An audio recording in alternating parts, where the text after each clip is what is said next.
general store in Norwich, Vermont, is Democratic Congressman Peter Welch, who made a date with me earlier this week to come back and talk about this. Congressman Welch, thanks very much for coming back on the show. It's good to be here. You sponsored an amendment last week to withdraw U.S. troops from Afghanistan with Republican Congressman Jason Chaffetz of Utah. How do a Vermont Democrat and a Utah Republican end up together on something like that? Well, you know, here's the good news. I think that there is a growing sentiment that we're spending too much on the military, too much on these activities abroad, that nation building in Afghanistan really doesn't make sense. It doesn't make us more secure. And Republicans and Democrats are telling me that their voters are fed up. They are, because they have skepticism about how does it make sense to spend $2 billion a week in Afghanistan, and how does it make sense to be spending money there when we're having these incredible budget challenges here.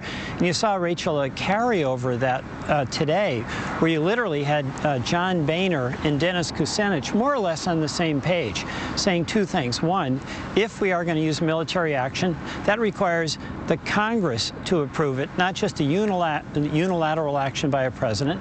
And number two, that there's skepticism about this rush to war.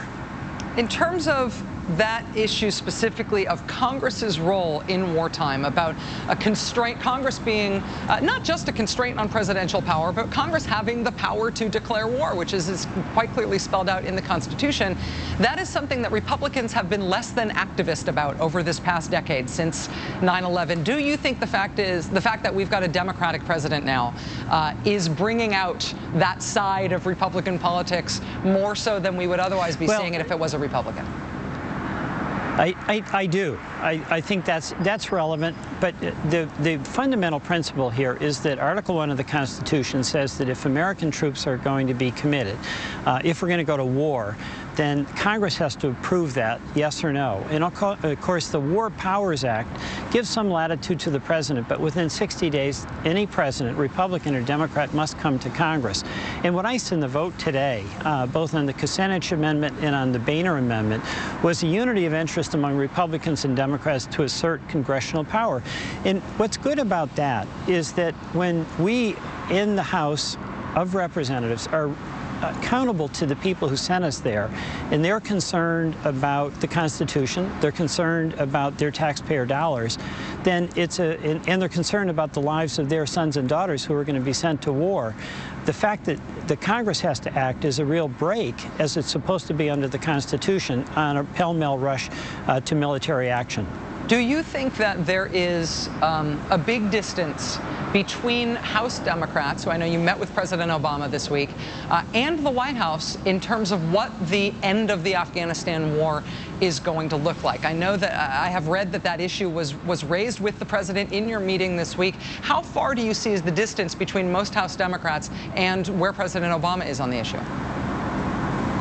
It's not clear. I think what the president said to us in the meeting was that there is going to be the drawdown. He had committed to that. He did not give us any indication of how quick it was going to be. What we argued, and Jim McGovern argued quite eloquently, it was his amendment that nearly passed, was that with this 204 votes in the House, with Republicans and Democrats being so strong about ending nation building, that we hope would be wind at his back, because it's a clear indication that there is strong bipartisan support in the House of Representatives for the president to really accelerate that withdrawal from Afghanistan.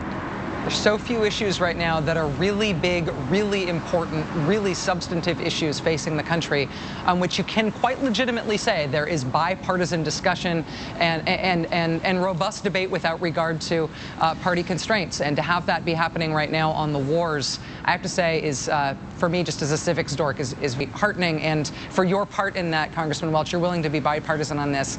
Thank you for doing it. Well, you know, the only way we're going to get from here to there on these major issues is by trying to find ways we can do it together.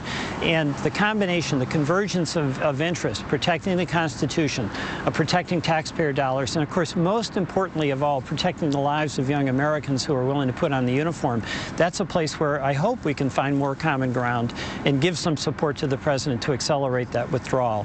Democratic Congressman Peter Welch, live from outside a really picturesque, cute general store in Norwich, Vermont. Thank you very much for joining us tonight, sir. I really appreciate it. Thank you. All right. If telling the story of adults dressed up as Tigger and getting shot with tranquilizer darts is wrong, I don't want to be right.